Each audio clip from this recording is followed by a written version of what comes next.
Welcome to TalkAboutTopeka.com. I'm Chris Schultz. On this episode, we're going to be talking to a lovely lady with a beautiful heart. She is with the Marian Clinic. It's the CEO of the Marian Clinic, Miss Karily Taylor. This episode is brought to you by the WIBW channels and Field of Greens, a garden bistro in downtown Topeka, serving all that stuff you need on those nice cold days, the soup, chili, potatoes, all that stuff. I'm speaking about it like I own the place or something. Who knew? Anyway, sit back, relax, and enjoy this episode because it all starts right now.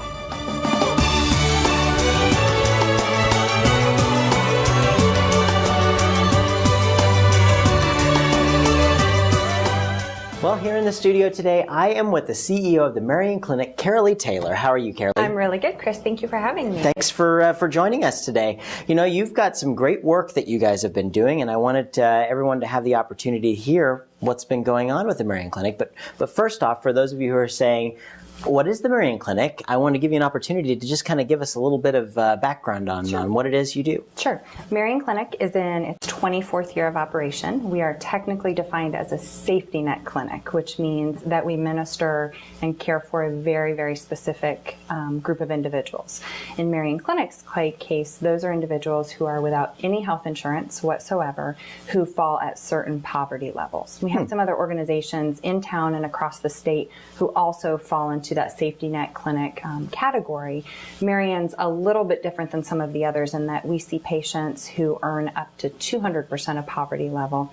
Most other organizations in the state see up to 150% of poverty level. It gets a little bit confusing, but it's all based on income. And I think the most recent numbers that I saw for 2012 are that poverty level is $30,000 for a family of 4. So anyone who's making less than that and doesn't have health insurance, I think we can all agree it's hard for them to make ends meet. That's a pretty big scope of folks that you guys are looking out for. And what are the common trends of things that people come to the Marian Clinic and need service with? Well, it's sometimes on a day-to-day basis at work, I feel like it's difficult to define, or maybe difficult's not the best word. I feel like we really see a broad range of patients, but I would tell you our mission is pretty simple. We provide medical and dental care for folks who fall into that category that I described before. Mm-hmm. We're an outpatient clinic. Right now, we're Monday through Friday, 8 to 5, and I want to talk about our hours of operation a little bit later because we're excited about some changes. But right now, we really function as your doctor's office functions. Folks who need us call in, they go through a qualification process or an eligibility process, and once they're approved, and again we're making sure that they're eligible under those guidelines we talked about, they're scheduled for an appointment. So it's medical and dental care. We have lots of volunteer doctors who help us out and volunteer staff, but pretty similar to a doctor's office right now. Yeah, that's very interesting to see how that all works. You see a lot of the talk right now, and I'm sure you hear it on a regular basis.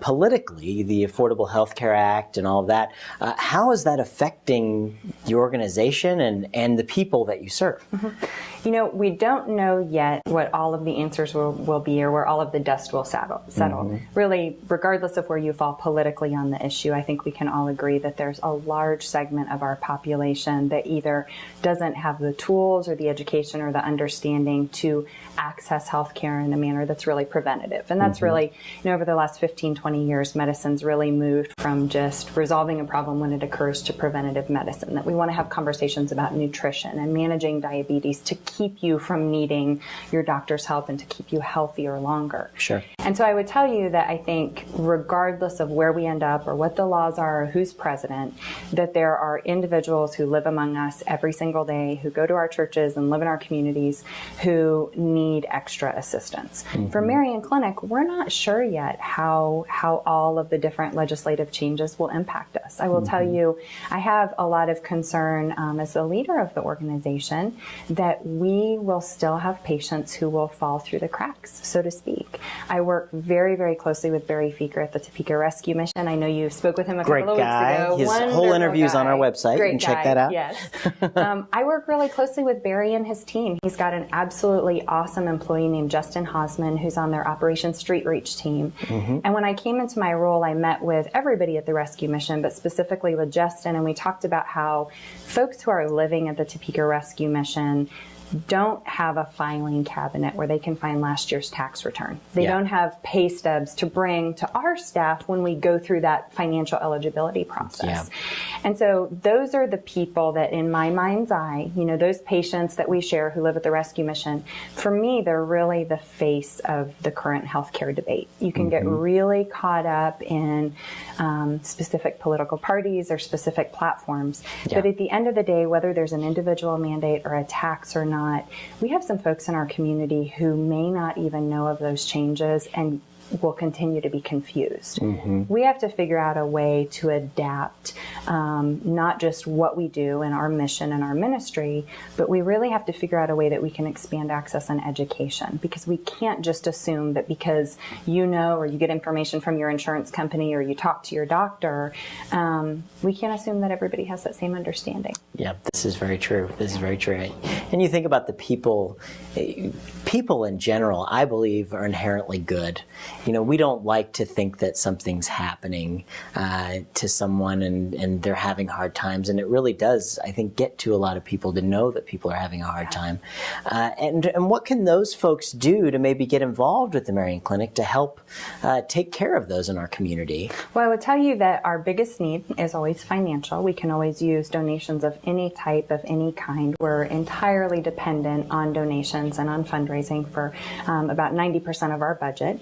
Marian Clinic is an affiliate of the Sisters of Charity Health System. St. Francis Hospital is one of our sister organizations. And so the corporate system helps us with our employee benefits package, but everything else in our budget, we're responsible to fundraise. Wow. So I tell you, we can use assistance of any kind whatsoever. We've seen a really interesting trend with the economic downturn that I guess is kind of technically the last 3 to 4 years, but I've been at Marian since January, and we've seen an interesting thing when we look at donor information in our database. We see a lot of individuals and local companies who will come out and say, okay, historically I've given $10,000 every December to Marian. I can only give $5,000 this year because of our economic downturn, but can I send a crew of 5 electricians over to help you with rewiring a certain area of the building? So we see a lot of what we call in-kind donations. Yeah. The other thing that I would ask folks who have a heart for our mission and would like to help, be aware and educate yourself. I have some concerns that, going back to healthcare reform for just a minute, that there are a lot of people who have made the assumption that in 2014 everyone will automatically be insured. And I talked before about people who will fall through the cracks. Yeah. Even if we were in a situation where everyone in this nation was insured, that doesn't mean that everybody understands that, and that doesn't mean that all of our patients will respond. So it's certainly not flipping an on-off switch that means it immediately becomes an easy process. I am absolutely blessed with a fantastic board, very, very supportive board of directors. You know Glenda Dubois at the Antioch Family Life Center. She's my board president. Very good.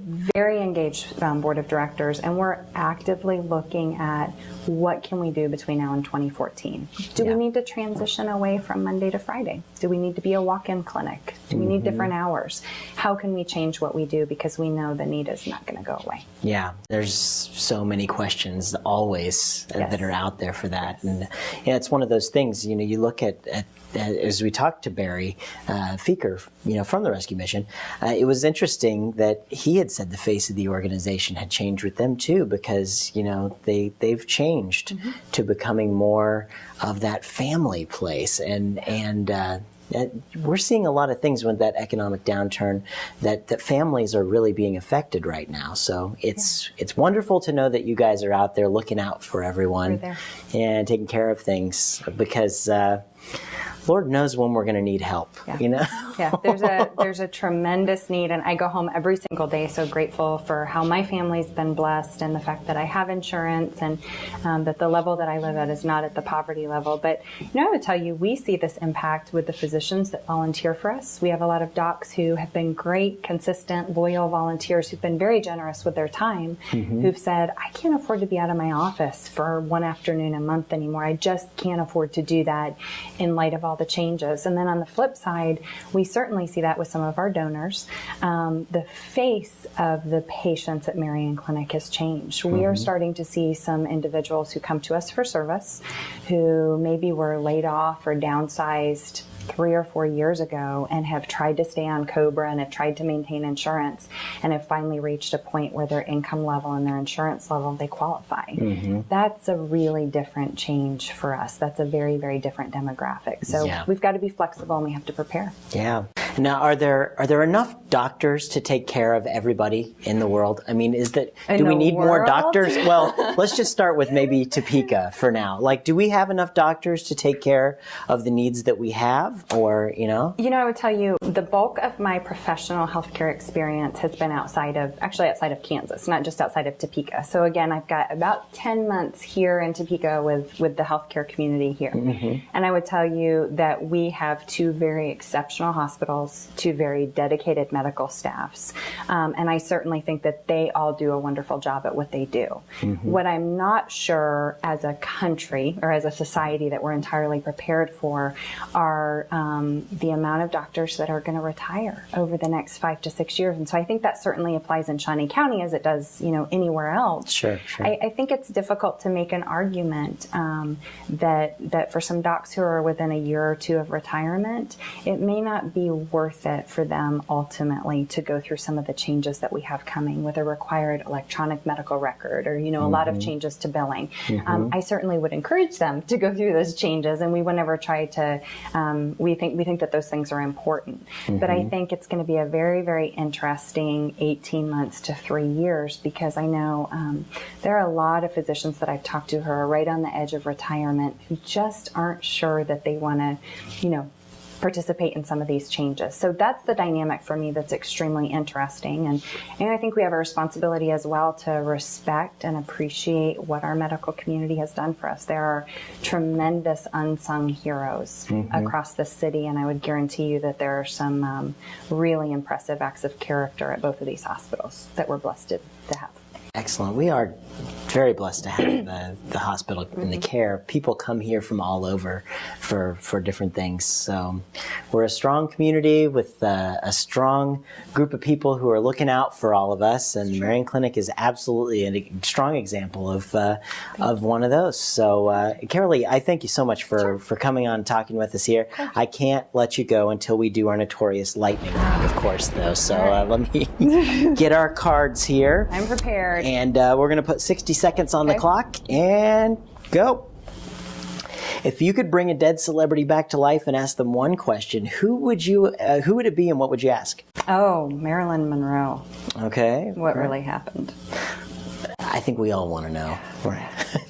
Let's see. Celebrity threw me off. Yeah. That's all right. That changes it. What's your favorite color? Oh, orange. Okay, good. And regular or decaf? Actually, half calf. Ooh, Half calf. Depending on the day, like how much, right? Yeah, half and half. Well, what's your favorite kind of food? I watched the episodes online and I saw a pattern where people said Mexican or Italian. And I'm just going to tell you my actual favorite food, not my favorite type. My favorite food is a peanut butter sandwich that has potato chips inside the sandwich. Very close to Elvis' peanut butter and banana. I know. Yeah, very good. All right. In your opinion, what was the greatest movie ever made? Oh, Casablanca, hands down. All right. And our time's now up, but what's your favorite television show to watch every Tuesday night at 9:30 on my TV? I'm glad you prompted me to talk about Topeka. Of course. Thank you for the help. Thank you so much, Karily. I really appreciate you coming by and keep doing all the great stuff you're doing with the Marian Clinic. Thank you. Well, that's all the time we have here on the live broadcast version. If you want to check out more with Karily Taylor and the Marian Clinic, be sure to check out our website at talkabouttopeka.com. The interview is ready for you to watch right now.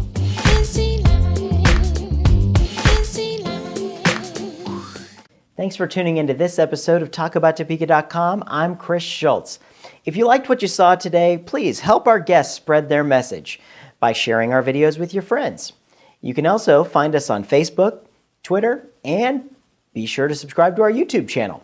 This episode of Talk About Topeka was brought to you by the WIBW channels and Field of Greens, a garden bistro in downtown Topeka. Topeka's #1 salad bar, according to me. Thanks for joining us. Remember, keep talking about Topeka.